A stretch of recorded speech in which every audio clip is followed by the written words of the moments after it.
చాలా మంది అంటారు ప్రకృతితో కనెక్ట్ అవుతున్నాము, మాకు మెసేజ్లు వస్తాయి, మనం మాట్లాడవచ్చు అట్లా అంటారు. అది నిజంగా సాధ్యమా లేకపోతే అది ఎట్లా? మాట్లాడినవాడు సాధన చేసేది తెలియదు కానీ పరిపూర్ణంగా సాధ్యం. అంతర్గత ప్రకృతిని బహిర్గత ప్రకృతితో మనం సమతౌల్యం చేయాలి. చేస్తే మీరు ఏదైనా చేయొచ్చు. ఇప్పుడు నేను జ్ఞాన మార్గంలో ఈ పిల్లలందరితో చేయించేది ఈ అంతర్గత ప్రకృతిని బహిర్గత ప్రకృతి, బాహ్య ప్రకృతి లోపల ఉంటుంది. మనకి ఈ రెండింటిని సమతౌల్యం చేయాలి. తల్లిదండ్రులు, బిడ్డలు, చుట్టుపక్కల వాళ్ళు, ఇది సాధనా మార్గం. ఇది సాధన చేస్తే మీకు ఆ ప్రకృతితో మీరు అనుభవించవచ్చు. ఇవేమీ చేయకుండా చెప్పినవాడు వాడు సిద్ధాంతం చదివాడు కానీ వాడు ఆచరించాల. ఇందాక నేను చెప్పిన ఆ సాధికారత లేదు.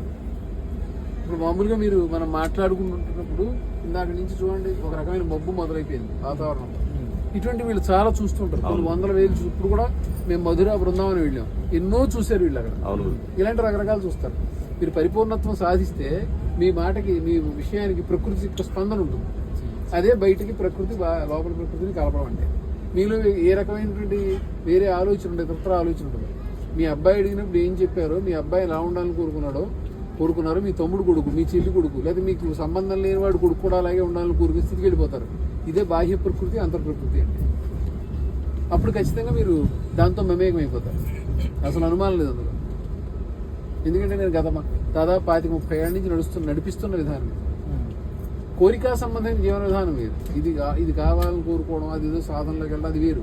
ఇది వేరు. ఇది మోక్షం ఇవ్వంటే నెమ్మదిగా వదులుకోవడమే పెడుతుంది. వదులుకోవడమే ప్రధానం. మనిషి ప్రశాంతత పొందుతాడు నెమ్మదిగా.